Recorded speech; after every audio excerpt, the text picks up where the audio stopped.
भारत के प्रथम प्रधानमंत्री और देश के अग्रणी स्वतंत्रता संग्राम सेनानी पंडित नेहरू की जिंदगी पश्चिमी सभ्यता से जरूर प्रभावित थी, लेकिन साथ ही वे भारतीय संस्कृति से भी जुड़े हुए थे। नेहरू का जन्म 14 नवंबर 1889 को उत्तर प्रदेश के इलाहाबाद में हुआ था। इनके पिता पंडित मोतीलाल नेहरू उच्च वकीलों में से एक थे। इनकी माता का नाम स्वरूप रानी नेहरू था। नेहरू जी की 3 बहनें भी थीं। उनकी बहन विजयलक्ष्मी पंडित बाद में संयुक्त राष्ट्र महासभा की पहली अध्यक्ष बनी। पंडित नेहरू कश्मीरी ब्राह्मण परिवार के थे, जो अपनी प्रशासनिक क्षमताओं के लिए विख्यात थे। इनकी प्रारंभिक शिक्षा घर पर ही हुई।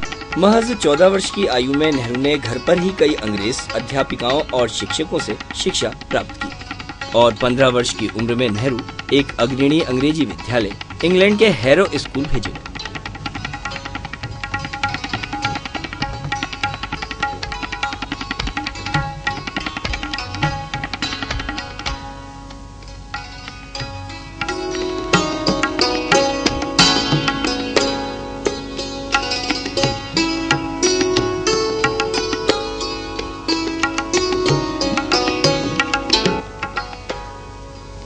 लंदन कैम्ब्रिज विश्वविद्यालय से लॉ की परीक्षा पूरी कर 1912 को भारत लौटे नेहरू ने वकालत शुरू की। मार्च 1916 में नेहरू का विवाह कमला कौल के साथ हुआ, जो दिल्ली में बसे कश्मीरी परिवार की थी। वकालत में रुचि कम होने से नेहरू राजनीति में भाग लेने लगे। 1912 में उन्होंने बांकीपुर बिहार में होने वाले भारतीय राष्ट्रीय कांग्रेस के अधिवेशन में प्रतिनिधि के रूप में भाग लिया। गांधी ने युवा नेहरू में भारत का भविष्य देखा और उन्हें आगे बढ़ने के लिए प्रेरित किया।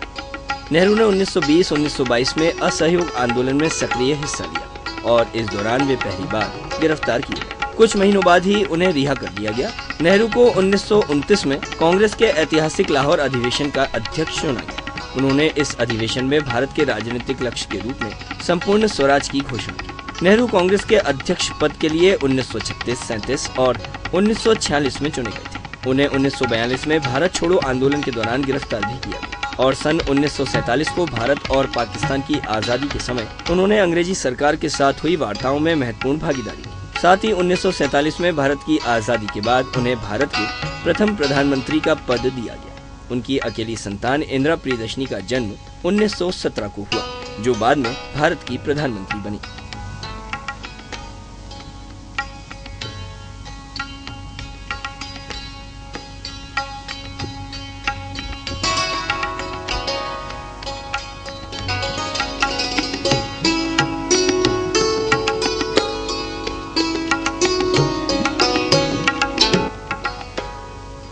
नेहरू जी आधुनिक विचार और पश्चिमी सभ्यता से काफी लगाव रखते थे, जिसकी झलक उनके रहन सहन में देखने को मिलती थी। जैसे सिगरेट पीना, काला चश्मा लगाना, गुलाब साथ लेकर चलना उनकी पसंदीदा चीजें थी। नेहरू खासतौर पर बच्चों से बेहद प्यार करते थे। नेहरू जी को बच्चे भी प्यार से चाचा नेहरू कहकर पुकारते थे। यही वजह थी कि आज भी 14 नवंबर यानी नेहरू जी के जन्मदिन को बच्चे बाल दिवस के रूप में मनाते हैं। चीन के साथ संघर्ष के कुछ ही समय बाद नेहरू के स्वास्थ्य में गिरावट आने लगी। उन्हें 1963 में दिल का दौरा पड़ा। जनवरी 1964 में दूसरा दुर्लभ बना देने वाला दौरा पड़ा और कुछ ही महीनों के बाद तीसरे दौरे में 27 मई 1964 में उनकी मृत्यु हो गई। दूरदर्शिता और गंभीरता के परिचालक चाचा नेहरू आज भले ही हमारे बीच में ना हो, लेकिन आजाद भारत को आगे ले जाने और दुनिया में सिरमौर बनाने का जो उनका सपना उन्होंने देखा था, उन्हें आज देशवासी पूरा करने में जुटे हुए हैं। कैमरामैन मनीष पटेरिया के साथ अशोक उपाध्याय, DG न्यूज भोपाल।